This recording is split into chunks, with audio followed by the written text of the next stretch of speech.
Shalom, selamat pagi, selamat bergabung di Menara Doa Pagi. Mari sama-sama kita masuk dalam penyembahan. Percayalah di dalam hadirat Tuhan ada kekuatan, ada ketenangan, ada kedamaian, ada pertolongan Tuhan, ada hikmat dan solusi. Mari kita menyembah Tuhan Yesus. Hanya Tuhan Yesuslah penolong kita.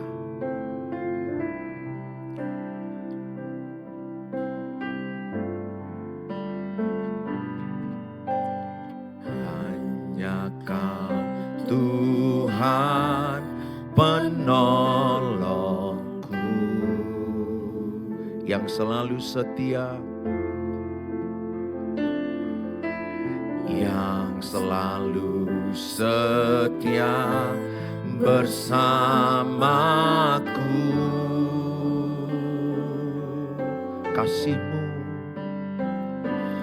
Kasih-Mu yang sanggup mengubah kehidupanku. Sungguh ku berserah, sungguh ku percaya kuasa-Mu terlebih besar. Tuhanku terlebih besar. Tak pernah terlambat janji-Mu ya Tuhan menolong hidupku.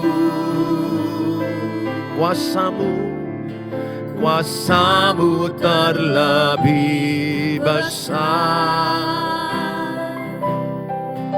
Tuhanku terlebih besar.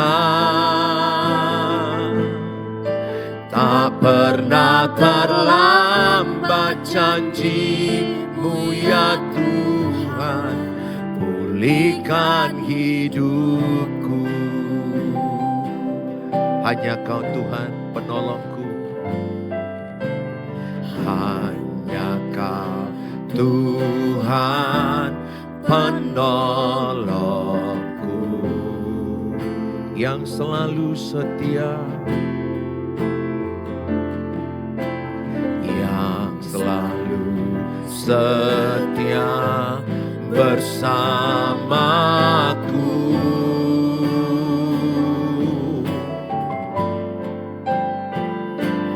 Kasih-Mu yang sanggup mengubah kehidupanku. Sungguh ku berserah, sungguh ku berserah, sungguh ku percaya kuasa-Mu terlebih besar. Tuhanku terlebih besar. Tak pernah terlambat janji-Mu ya Tuhan menolong hidupku. Kuasa-Mu terlebih besar. Kuasa-Mu terlebih besar. Tuhanku terlebih besar. Tak pernah terlambat janji-Mu ya Tuhan pulihkan hidupku. Kuasa-Mu terlebih besar. Kuasa-Mu terlebih besar. Tuhanku terlebih besar. Tak pernah terlambat janji-Mu ya Tuhan menolong hidupku. Kuasa-Mu terlebih besar. Kuasa-Mu terlebih besar. Amin. Tuhanku terlebih besar. Amin. Tak pernah terlambat janji-Mu ya Tuhan, pulihkan hidupku. Tak pernah terlambat, tak pernah terlambat janji-Mu ya Tuhan, pulihkan hidupku. Tak pernah terlambat, tak pernah terlambat janji-Mu ya Tuhan, pulihkan hidupku. Mari kita tetap cinta dan setia kepada Tuhan. Apapun yang terjadi dalam hidup kita, percayalah terlalu banyak kebaikan Tuhan yang akan mendatangi kita hari ini dan ke depannya. Tetap cinta, ku tetap cinta, walau badai datang menerpa, ku tetap cinta, ku tetap setia, ku tetap setia, ku tetap setia. Walau taufan datang menerpa, ku tetap setia. Katakan, ku tetap cinta, ku tetap cinta, ku tetap cinta. Walau badai datang menerpa, ku tetap cinta, ku tetap setia, ku tetap setia, ku tetap setia. Walau taufan datang menerpa, ku tetap setia. Terlalu banyak, terlalu banyak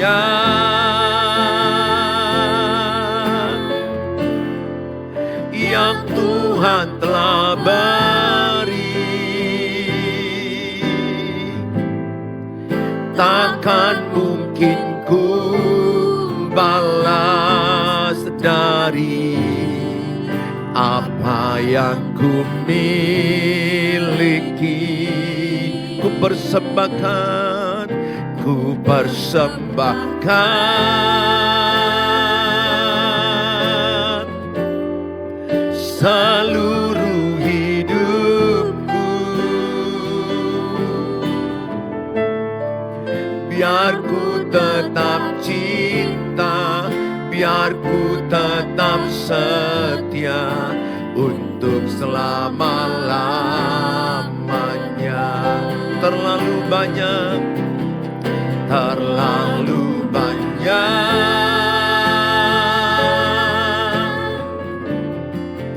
yang Tuhan telah beri. Takkan mungkin ku balas dari apa yang ku miliki. Ku persembahkan, ku persembahkan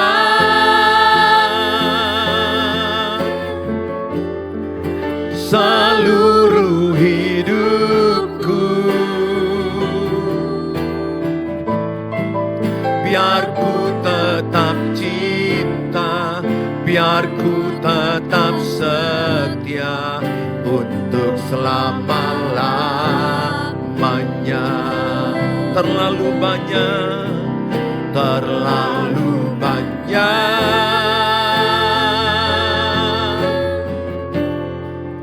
yang Tuhan telah beri, takkan mungkin ku balas dari apa yang ku miliki. Ku persembahkan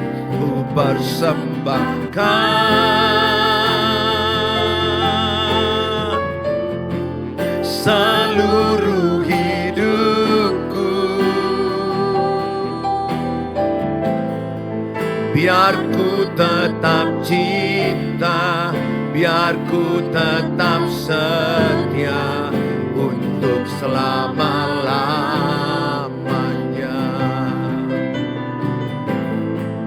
Biar ku tetap cinta, biar ku tetap setia untuk selama-lamanya.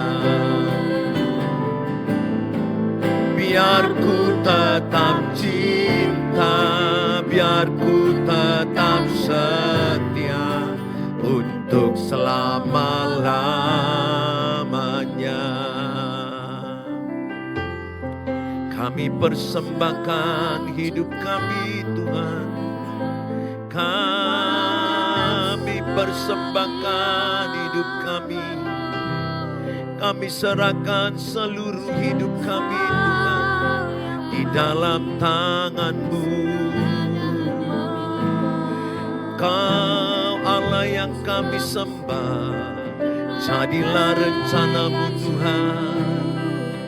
Terima kasih buat kebaikan-Mu, Tuhan. Terima kasih buat kebaikan-Mu. Terima kasih buat berkat-berkat kebaikan-Mu. Terima kasih buat kasih setia-Mu. Terlalu banyak kebaikan-Mu, terlalu banyak kebaikan-Mu di dalam hidup kami. Kami bersyukur, kami bersyukur atas segala kebaikan-Mu. Terima kasih Tuhan, terima kasih atas segala kebaikan-Mu. Rencana-Mu indah di dalam hidup kami, Tuhan. Kami persembahkan seluruh hidup kami. Kami persembahkan seluruh hidup kami hanya untuk-Mu, Tuhan. Terima kasih Bapa, kami bersyukur, kami bersyukur. Terima kasih Tuhan, terima kasih. Bapa, Engkau sungguh baik bagi kami. Kasih-Mu melimpah di hidup kami.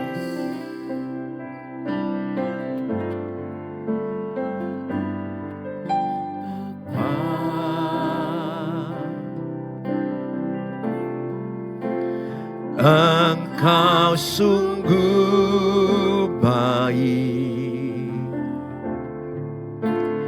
kasih-Mu melimpah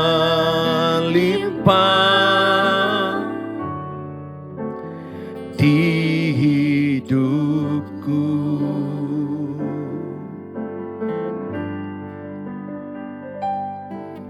Bapa,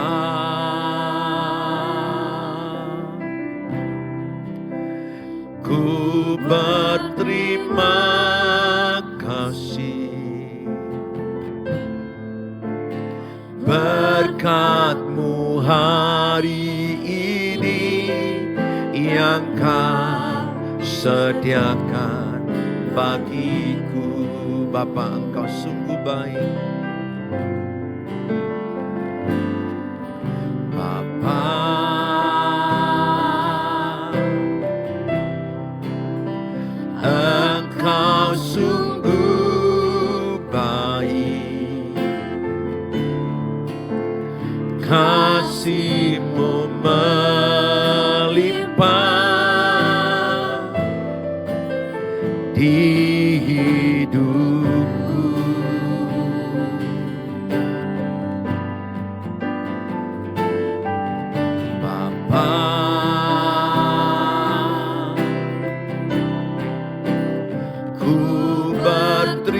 terima kasih. Berkat-Mu hari ini yang Kau sediakan bagiku. Ku naikkan syukurku, ku naikkan syukurku buat hari yang Kau beri. Tak habis-habisnya kasih dan rahmat-Mu selalu baru, selalu baru, dan tak pernah terlambat.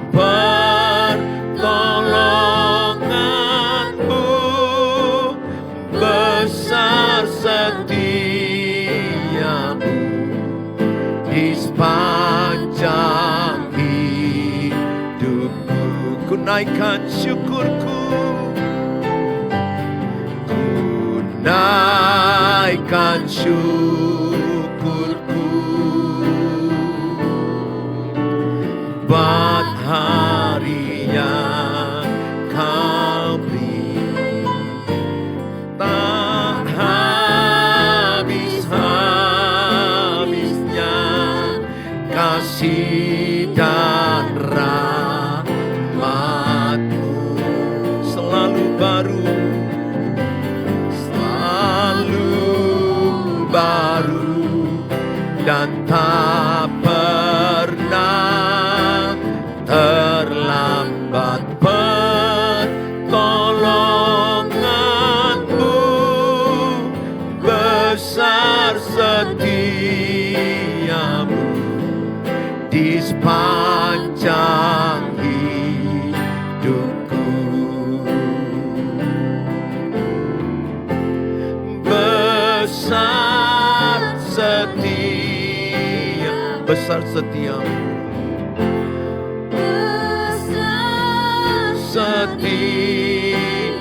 besar setiamu, besar setiamu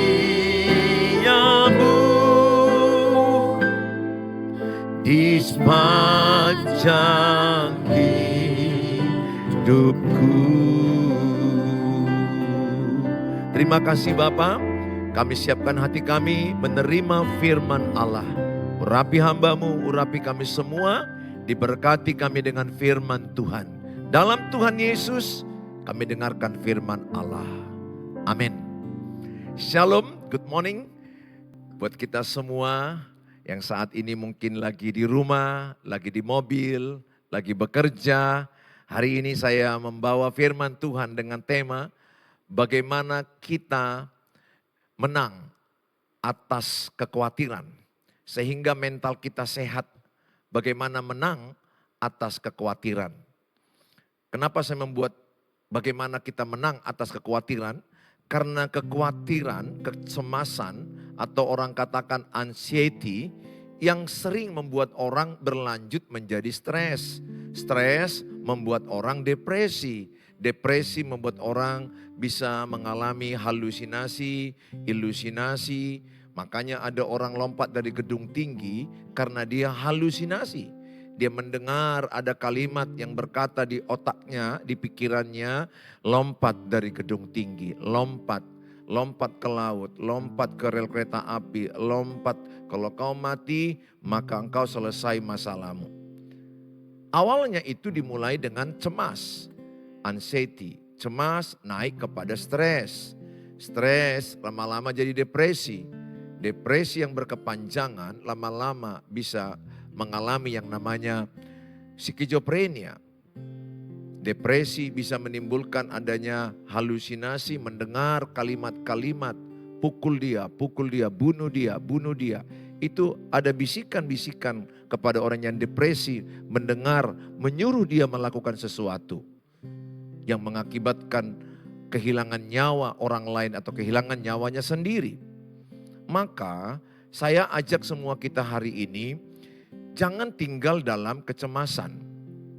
Cemas itu manusiawi, tapi dikuasai kecemasan itu berbahaya. Dikuasai kecemasan itu akan membuat Bapak Ibu lebih hancur hidup Bapak Ibu. Tidak boleh tinggal dalam kecemasan.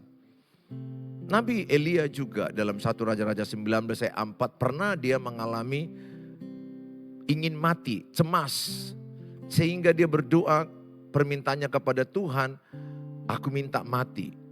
Nabi Elia nabi besar, nabi yang mengalahkan 450 nabi Baal, nabi palsu. Tetapi setelah dia selesai pelayanan besar, dia mengalami kecemasan dan depresi. Dan kemudian Daud juga mengalami tekanan mental yang berat, di mana anaknya Absalom ingin memberontak kepada dia, mengkudeta dia. Absalom membunuh anaknya juga Amnon. Amnon memperkosa anaknya juga Tamar. Jadi artinya adalah bahwa setiap orang bisa kena mengalami yang namanya kecemasan. Sampai Daud itu berdoa menangis sama Tuhan. Dalam kitab Mazmur dikatakan bagaimana dia berderai air mata. Dan air matanya ditampung di kirbat Tuhan. Itu sangat bagus, melepaskan stres salah satu adalah menangis. Sehingga ibu tidak boleh menahan dalam diri ibu masalah itu. Sampaikan kepada Tuhan, boleh dengan menangis, ceritakan kepada Tuhan dan ceritakan kepada orang yang dapat dipercaya. Istri bisa curhat kepada suami, suami bisa curhat kepada istri. Anak-anak bisa curhat kepada orang tua bisa curhat kepada anak-anak yang mungkin dewasa. Oleh karena itu kita nggak kuat sendiri, kita nggak hebat sendiri. Nah, bagaimana kita menang atas kekhawatiran supaya mental kita sehat? Satu adalah dikatakan dalam Filipi pasal 4 ayat yang ke-6. Membangun kehidupan doa. Filipi 4 ayat 6 dikatakan serahkanlah segala kekhawatiranmu kepada Tuhan. Dalam doa ucapan syukur. Nyatakanlah segala khawatirmu. Itu dikatakan sampaikanlah segala khawatirmu kepada Tuhan. Jadi Filipi 4 ayat 6 ini Tuhan Yesus menyuruh kita jangan pendam khawatirmu di hatimu sendiri. Jangan simpan kecemasanmu dalam dirimu sendiri. Karena kalau kita menyimpan kekhawatiran di hatiku, kusimpan kecemasan di hatiku, maka aku akan mengalami tekanan hidup. Tekanan hidup akan mengundang stres. Saya stres. Stres akan berlanjut depresi. Depresi akan membuat saya lebih tertekan. Depresi berkepanjangan bisa menimbulkan orang mati bunuh diri. Ada pendeta yang mati bunuh diri. Ada anak pendeta yang mati bunuh diri. Jemaat. Jadi nggak ada yang kebal. Orang kaya. Orang Jepang yang mati bunuh diri. Orang Korea itu bukan orang miskin. Orang yang kaya, punya uang, punya harta. Artis-artis Korea. Kenapa mereka mati bunuh diri? Karena mereka menyimpan rasa takut, cemas dalam hati mereka. Mereka mengalami bunuh diri karena mereka tidak kuat mental mereka. Tidak kuat beban jiwa terhadap netizen yang menghujat, membuli. Jangan main-main dengan orang yang bercerita kepada, mungkin itu anak-anak yang bercerita kepada mama, "Ma, aku stres sekali." Harus ditanggapi dengan serius. Karena stres yang berkepanjangan akan melahirkan depresi. Sehingga sangat penting ketika anak berkata, "Aku stres, Ma." Mungkin dia dibully di sekolah, dibully oleh guru, dibully oleh teman-temannya. Kalau itu disimpan dia, direnungkan dia, dan dia murung, dan dia silent, dia berdiam diri. Jangan heran, anakmu nanti akan mengalami gangguan mental, tekanan mental. Dan bisa depresi berkepanjangan. Dan kalau tidak ditangani bisa berujung mengakhiri hidup bunuh diri. Ini hal yang serius. Sering sekali kita mengabaikan ketika orang berkata, "Aku stres sekali." Baru kita hina dia. "Ah, masa gitu stres? Gak kuat imanmu." Nah, ini yang menjadi toksik, menambah beban kepada orang yang stres. Ketika temanmu berkata, "Aku stres sekali," jangan bully lagi. Gak kuat imanmu. Di mana Tuhanmu? Percuma kau ibadah, percuma kau pelayan. Sehingga dia menyimpan takut dan cemasnya itu sendirian. Yang berakibat dia berkepanjangan dalam depresi. Yang berakibat dia mengalami bisa kematian atau mengakhiri hidup. Oleh karena itu, tidak sama kekuatan mental setiap orang. Ada orang dibully, dia abaikan dengan canda dan tawa. Tapi ada orang dibully, itu direnungkannya. Ketika orang bilang kau jelek, kau misalnya gemuk, kau misalnya mukamu seperti muka apa gitu ya, jelek atau muka hantu, muka begun, tak apa. Kata-kata itu bisa membuat seseorang itu stres, depresi. Apalagi terus menerus kata-kata itu. Tapi ada orang diucapkan kata-kata kau jelek, dia biasa aja, no problem. EGP emang gue pikirin. Dia udah kuat mentalnya sampai di situ. Berarti tidak sama kekuatan mental seseorang. Ada orang putus cinta, putus pacar, pacar yang memutuskan dia gak masalah. Dia move on cepat. Hanya mungkin hitungan 1-2 hari, oke. Berarti bukan dia jodohku, mentalnya sudah kuat. Ada orang putus cinta, merenung.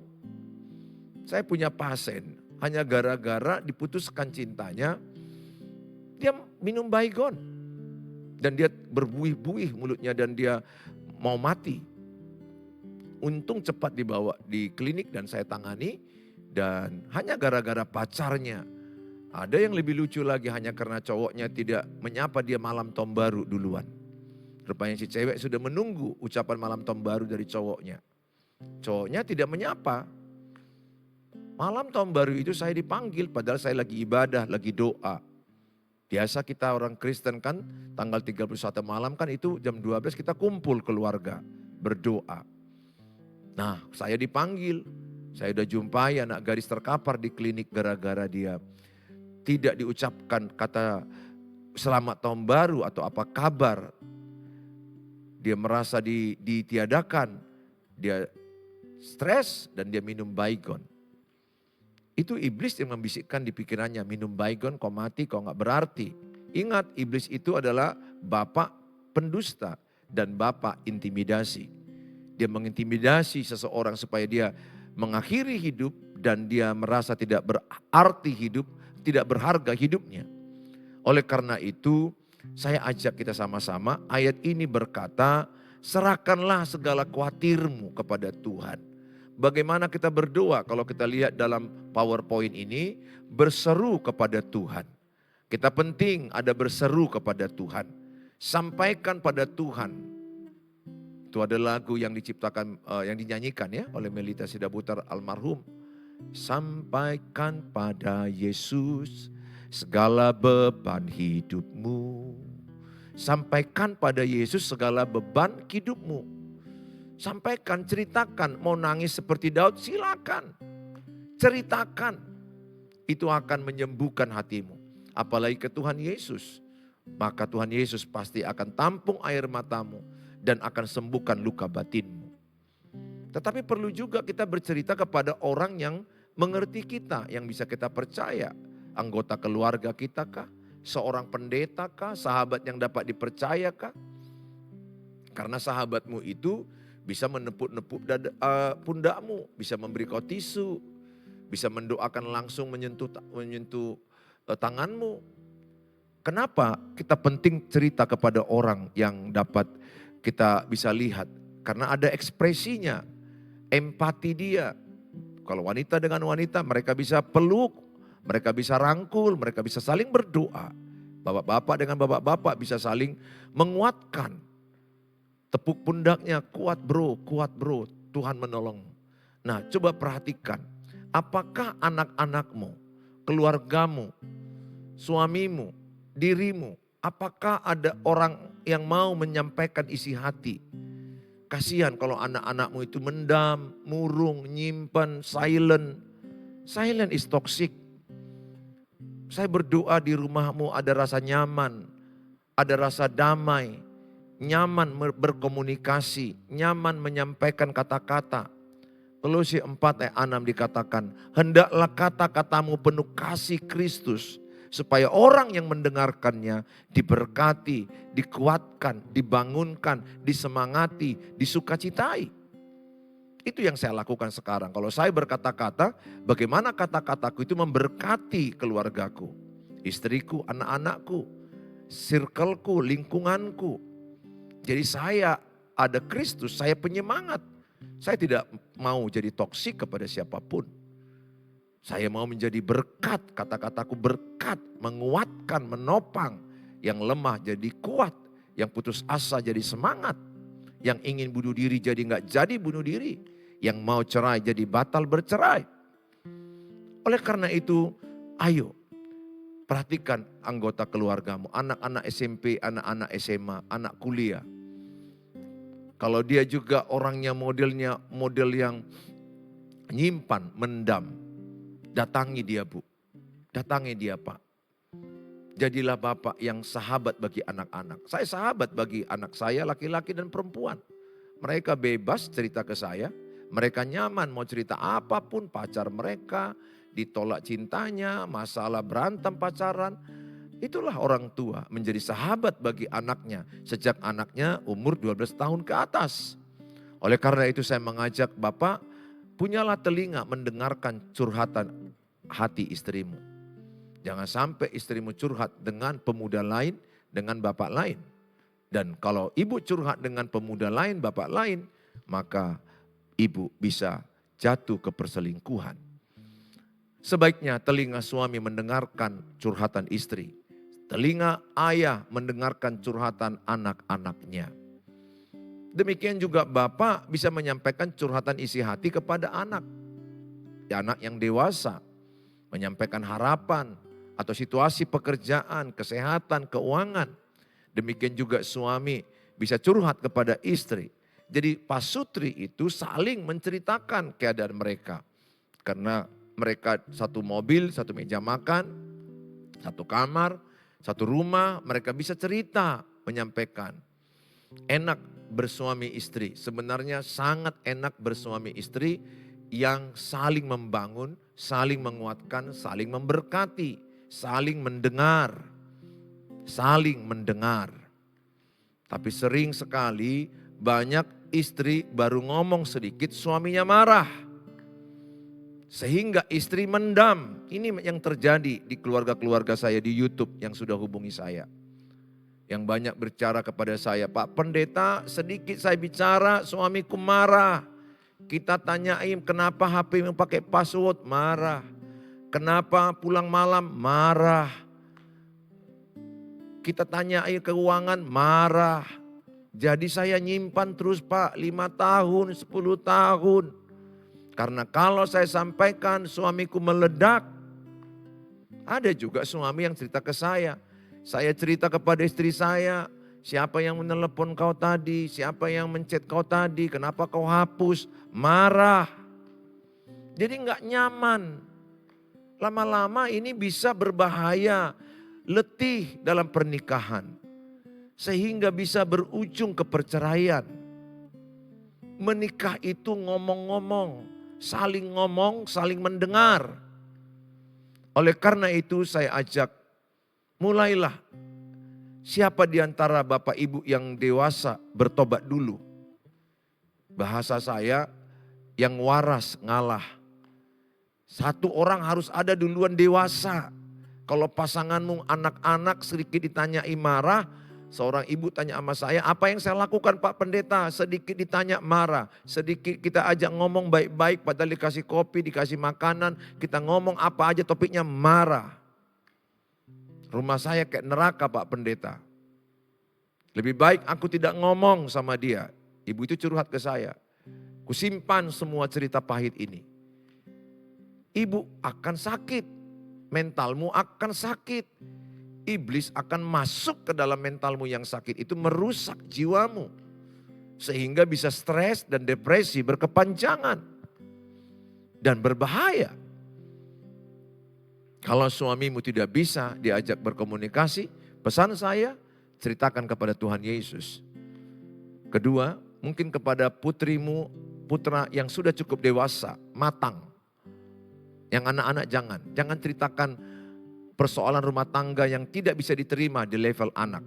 Tidak semua anak-anak kuat menerima masalah suami istri. Kasihan. Jadi makin stres nanti anak-anakmu kalau kau menceritakan dan kau terlalu dini melibatkan anak-anakmu terhadap persoalan papa mereka.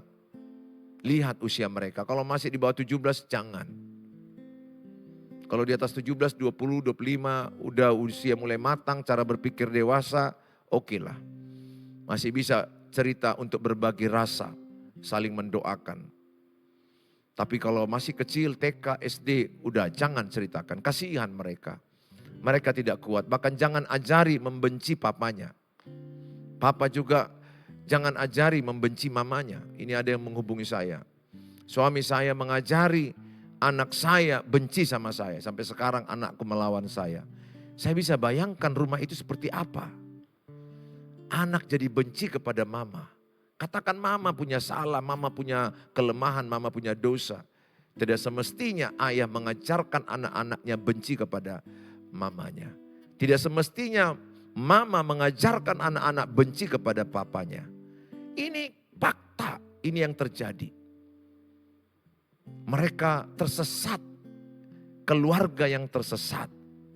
Makanya saya terus berteriak, menyampaikan lewat YouTube ini. Supaya Tuhan tolong keluarga yang sakit mental ini.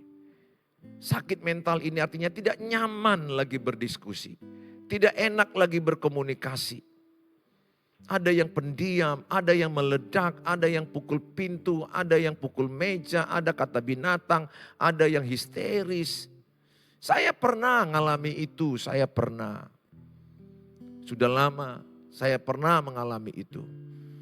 Saya mengingat itu, mencekam. Rumah itu enak ya, komunikasi baik-baik, bicara baik-baik, doa baik-baik, hasilnya baik-baik, ketawa sama, nangis sama, suka duka sama, itulah keluarga. Ini PR bagi saya sebagai pendeta. Tentu dimulai dari keluarga saya, dimulai dari pernikahan saya, dimulai dari cara saya menata pernikahan saya, menata anak-anak saya, keluarga saya. Dan saya bisa menolong.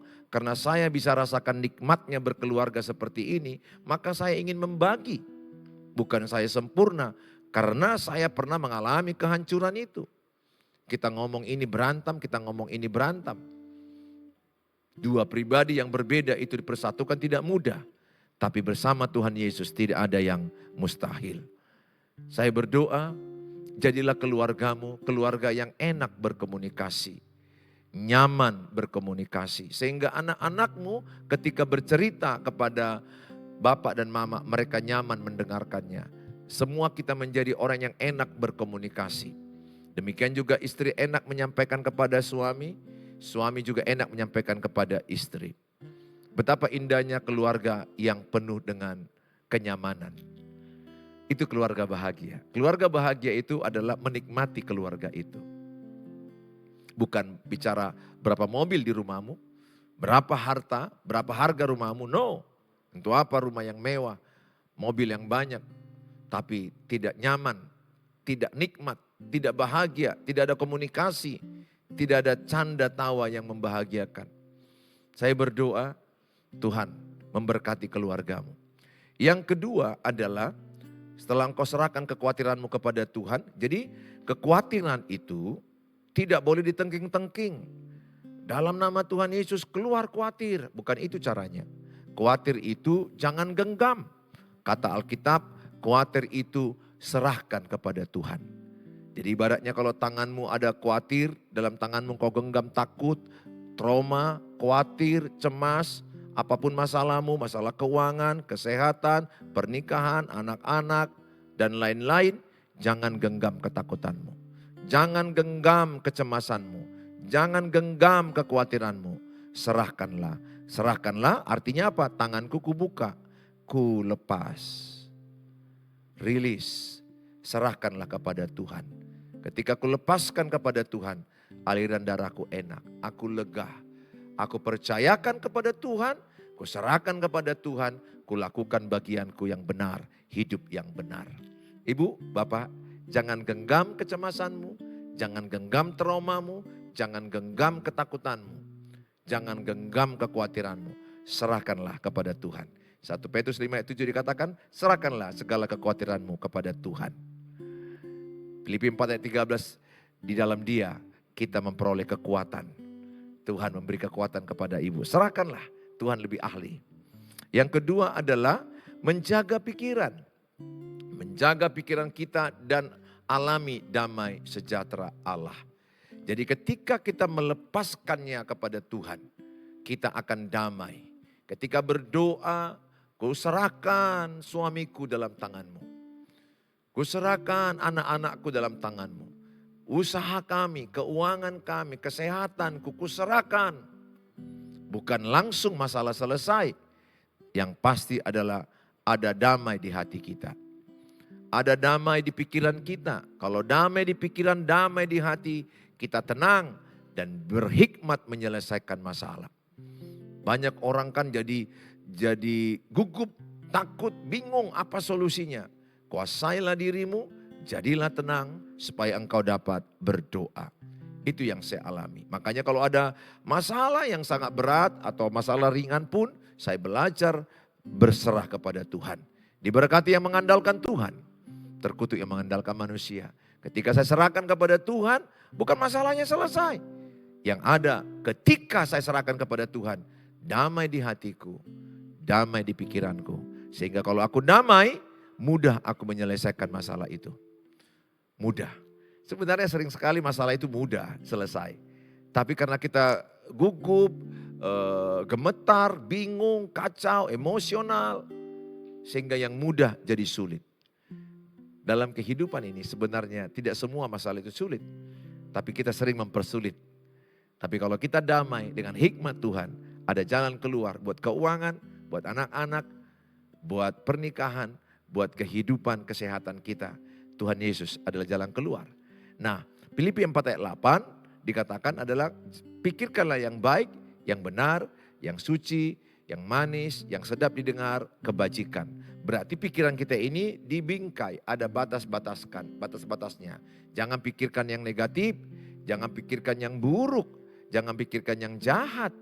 Pikirkan ke depan, anak-anakku diberkati, kepala bukan ekor, naik tidak turun. Pernikahan kami better and stronger, usaha kami semakin baik, kami semakin rajin, semakin disiplin, semakin bagus pembukuan keuangan. Anak-anakku punya jodoh, anak-anakku punya pasangan yang terbaik dari Tuhan. Anak-anakku bekerja, perkatakan imanmu, perkatakan yang kau imani, perkatakan apa yang kau harapkan. Jaga bingkai pikiranmu. Di slide terakhir ada kata Roma 12 ayat 3. Roma 12 ayat 3 ini menegaskan tentang apa yang selayaknya kita pikirkan. Tidak melebihi kapasitas kita sehingga mentalitas terganggu. Jadi ada kapasitas berpikir kita menurut Roma 12 ayat 3. Jangan pikirkan overthinking. Ada kapasitas sesuai dengan kasih karunia. Enggak sama kemampuan pikiran saya dengan kemampuan pikiran orang lain. Sesuai dengan kasih karunia Allah. Sehingga jangan terlalu pikirkan berlebih-lebihan, overthinking. Udah serahkan ke Tuhan, jalani sehari demi sehari. Kitab Matius 6 ayat 3-4, janganlah kamu khawatir. Hiduplah sehari demi sehari, karena kesusahan sehari cukuplah untuk sehari. Jadi sebenarnya kita nggak usah terlalu mikiri 2030. Ya udah yang sekarang ini kita hidupi dengan benar. Kerja maksimal, kerja cerdas, punya tim. Kerjakan, serahkan sama Tuhan. Lakukan bagianmu, Tuhan melakukan bagiannya. Tuhan Yesus memberkati kita. Saya berharap Bapak Ibu batasi pikiran saudara. Ya, coba kalau sekarang saya bilang pikirkan pernah engkau disakiti oleh mertuamu. Pasti ibu langsung saraf-saraf itu langsung kaku, lemas, aliran darah menjadi seperti marah. Itu pengaruh. Coba saya bilang, pikirkan Bali yang indah ombaknya. Atau Nia Sorake yang indah ombaknya. Danau Toba yang indah. Saya hanya bilang itu aja, Bapak Ibu bisa indah. Padahal kita kan tidak lihat Danau Toba sekarang, gak lihat Bali, gak lihat Nia Sorake. Hanya saya ngomong, pikirkan yang indah tentang Bali. Wow, ada ombaknya, ada pasir di pantai, ada orang yang berenang, berlari-lari. Saya hanya katakan itu, ibu pikirkan hormon ibu jadi baik, hormon endorfinnya keluar, dopaminnya keluar. Wow, pikiran ternyata mempengaruhi. Ya, pikiran menentukan seluruh hidup saudara. Pesan saya sebagai hamba Tuhan, jaga pikiran saudara. Apalagi mau tidur, pikirkan yang baik, yang benar, yang suci, yang manis, yang sedap didengar. Pikirkanlah semuanya itu. Karena pikiranmu akan menarik semua tubuhmu. Tuhan Yesus memberkati. Kalau Bapak Ibu terberkati dengan tayangan ini, share-lah kepada banyak orang, keluarga-keluarga, grup-grup WA. Supaya mereka jangan tinggal dalam kekhawatiran. Supaya mereka tidak tinggal dalam kecemasan. Karena ada Tuhan Yesus yang menjamin hidup kita. Tuhan Yesus memberkati kita, mari kita berdoa. Bapa di sorga, dalam nama Tuhan Yesus, hamba-Mu berdoa kepada umat-Mu yang menyaksikan tayangan ini. Dimanapun mereka berada, berkatilah mereka. Kuatkanlah mereka. Terlebih setiap kami jangan tinggal dalam kekhawatiran. Kami tidak mau tinggal dalam kecemasan. Kami tidak mau tinggal dalam ketakutan. Karena kami beriman kepada Tuhan Yesus. Kami percaya orang beriman dipelihara Tuhan Yesus. Kami serahkan seluruh khawatir kami serahkan segala ketakutan kami patahkan stres, depresi, lepas dari hidup kami. Kami sehat, kami sembuh, keluarga kami sehat jiwanya, dan kami bebas dari kekhawatiran. Penyertaan-Mu yang sempurna menyertai kami. Masa depan anak-anak Tuhan berkati, usaha-usaha diberkati, pekerjaan Bapak Ibu diberkati, dan pernikahan Bapak Ibu semakin diberkati Tuhan. Membaik, semakin romantis, semakin lebih bahagia. Tuhan Yesus memberkati kami semua. Dalam nama Tuhan Yesus kami berdoa. Amin. Kalau mau sharing dengan saya di 0811 63 73 47. Mohon maaf, jangan langsung call tapi di chat dulu karena jadwal saya makin padat. Tuhan Yesus memberkati, sampai ketemu di waktu yang akan datang. Tuhan Yesus berkati. Shalom.